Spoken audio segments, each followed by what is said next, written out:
திருத்தல தரிசனத்துல திருவண்ணாமலை மாவட்டம் போளூர் தாலுகா படைவீடு அமைந்துள்ள ரேணுகாம்பாள் அம்மனுடைய கோவில் சக்தி ஸ்தலங்கள்ல ரொம்ப சிறப்பு வாய்ந்த ஸ்தலம். மாங்கல்ய தோஷம் போக்கக்கூடிய ரொம்ப அதிசிறப்பான கஷேத்திரமா இருக்கு. கோவில் கருவறையில வேற எங்கும் இல்லாத வகையில சிறப்பு அம்சமா அன்னை ரேணுகாதேவி சிரசு மட்டும் சுயம்பு உருவமாகவும் பிரம்மா விஷ்ணு சிவன் ஆகிய மும்மூர்த்திகள் அரூப வடிவத்திலையும் எழுந்தருளியிருக்கா. மேலும் அகஸ்தியர் பிரதிஷ்டை செய்த பானலிங்கமும் சிலாகிரக சுதையான அம்மன் முழு திருவுருவமும் கருவறையிலேயே அமைஞ்சிருக்கு. இங்குள்ள அன்னை ரேணுகாதேவியை வழிபட்டால் மும்மூர்த்திகளையும் வழிபட்ட பலன் உண்டு. ரொம்ப அற்புதமான ஸ்தல வரலாறு. ரேணுகாதேவி ஜமதக்னி முனிவரை கல்யாணம் செய்து கொண்டு பரசுராமன் உள்ளிட்ட நன்மக்களை பெற்றெடுத்தாள் நமக்கு தெரியும்.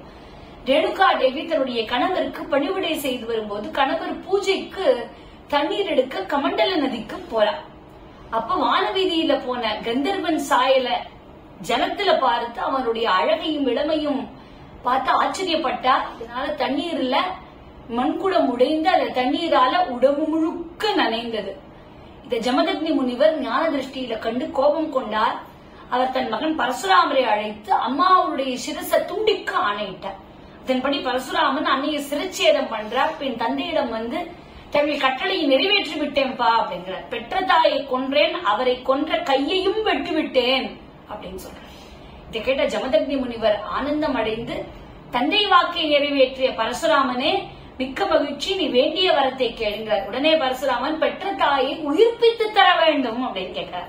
ஜமதக்னி முனிவரும் மகன் விருப்பத்திற்கு ஏற்ப கமண்டல நீரை மந்திரித்து கொடுக்கிறார். பரசுராமர் அதை பெற்றுக்கொண்டு தன் தாய் வெட்டுப்பட்டு கிடந்த இடத்துக்கு போறார். அப்போது அங்கு ஏற்கனவே வெட்டுப்பட்டு கிடந்த மற்றொரு பெண்ணினுடைய உடல்ல தவறுதலா ரேணுகாதேவியினுடைய தலையை ஒட்டும்படி வைத்து நீரை தெளித்தார். உடனே அன்னை அந்த பெண்ணினுடைய உடம்போடு பிழைத்து நின்று தன் புதல்வனை பார்த்து தனக்கு நேர்ந்த வேறுபாட்டை சொன்னார். இதனால வேதனைப்பட்ட பரசுராமர் அப்பாட்ட போய் நடந்ததை சொல்ல இது தெய்வ செயலால் வந்தது, இதை மாற்ற முடியாதுன்னு சொல்லி அன்று முதல் அந்த வேறுபட்ட உடலுடன் அன்னை பணிவிடை செய்து வரா. அங்கு வந்த கார்த்தவீரிய அர்ஜுனன் ஜமதக்னி முனிவரிடமிருந்து காமதேனுவை தனக்கு வழங்க வேண்டும்னு கேட்க அதற்கு முனிவர் மறுத்ததுனால ஜமதக்னி முனிவரை கொன்று காமதேனுவை கவர்ந்து போறார். கணவர் இறந்த வேதனை தாங்காத ரேணுகாதேவி கணவர் உடலோடு உடன்கட்டை ஏறா. தெய்வாருளால மழை பொழிந்தது. அந்த மழை நீரால சுடலை நெருப்பு அணைந்து அன்னை கொப்பளங்களோட ஆடையின்றி வேப்பிலேயே ஆடையாக கட்டிக்கொண்டு மகன் பரசுராமரை நினைக்கிறார். உடனே நடந்ததையெல்லாம் அறிந்து ரொம்ப கோபத்தோட சென்று கார்த்தவீரியனை கொன்று சினத்தோடு திரும்பி வந்து சத்திரிய குலம் முழுக்க அழிப்பேன்னு சபதம் போன்றார். இதனை கண்ட சிவபெருமான் பிரம்மா விஷ்ணு ஆகியோர் தேவர்களோட வந்து பரசுராமருடைய கோபத்தை விட்டுவிட்டு இது தெய்வ காரியத்தால் நடந்ததுன்னு சொல்லி பரசுராமரை சமாதானம் செய்தார்கள். அதுக்கப்புறம் பின் ஜமதக்னி முனிவரை சிவபெருமான் உயிர்த்தெழ பண்ணார். அன்னை ரேணுகாதேவி இந்த பூலோகத்துல பூஜைக்கு உருவாய் விளங்காகவும் உடல்ல மற்ற பிரிவு முனிவரோட ஸ்வர்க்கத்துக்கு போகவும் சிவபெருமான் அருளாசை வழங்குறார். சில பார்ட்ஸ் இங்க இருக்கும், சில பார்ட்ஸ் போகும். அவ்வாறே அன்னை ரேணுகாதேவி பூ உலகில சிரசை பிரதானமாக கொண்டு படை வீட்டுல அமர்ந்து அருள் புரிந்து வரார். ரேணுகாதேவி அம்மன் தன்னை நாடி வரக்கூடிய பக்தர்களுக்கு வேண்டி அனுகிரகத்தை பொழிந்து கொண்டு வரா. திருமணத்தடையோ மாங்கல்ய தோஷமோ ஏற்பட்ட இந்த வாழ்க்கையில தேவையானதும் சரி, அவ்வுலக வாழ்க்கைக்கு தேவையானதும் சரி அனுகிரகம் பண்றா.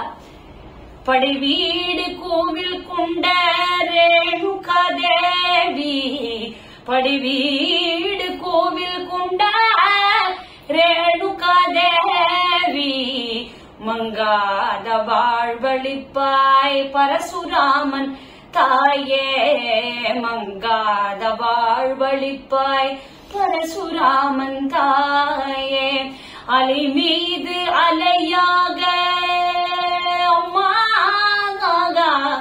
அலை மீது அலையாக அடியவர் கூரைகளை, அலை மீது அலையாக அடியவர் குறைகளை ஆனந்தமாய் களைந்து ஆட்கொள்வாயம்மா, ஆனந்தமாய் அழகி ஆட்கொள்வாயம்மா. ரேணுகாதேவி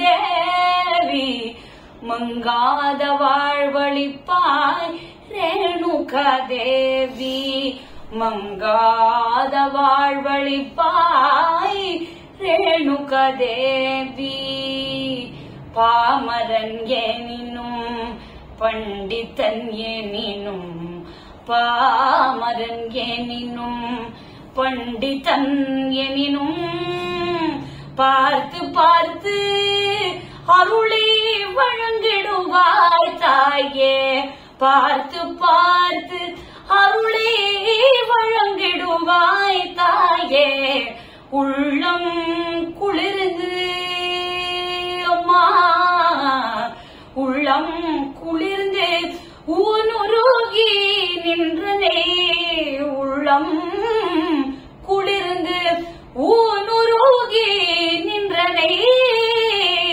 உள்ளம் குளிர்ந்து ஊனுருகி நின்றனே ரேணுகா தேவி ரணம் தீர்ப்பாய் அம்மா ரேணுகா தேவி ரணம் தீர்ப்பாய் அம்மா ரேணுகா தேவி ரணம் தீர்ப்பாய் அம்மா ரேணுகா தேவி ருணம் தீர்ப்பாய் அம்மா ருணம் தீர்ப்பாய் அம்மா ருணம் தீர்ப்பாய் அம்மா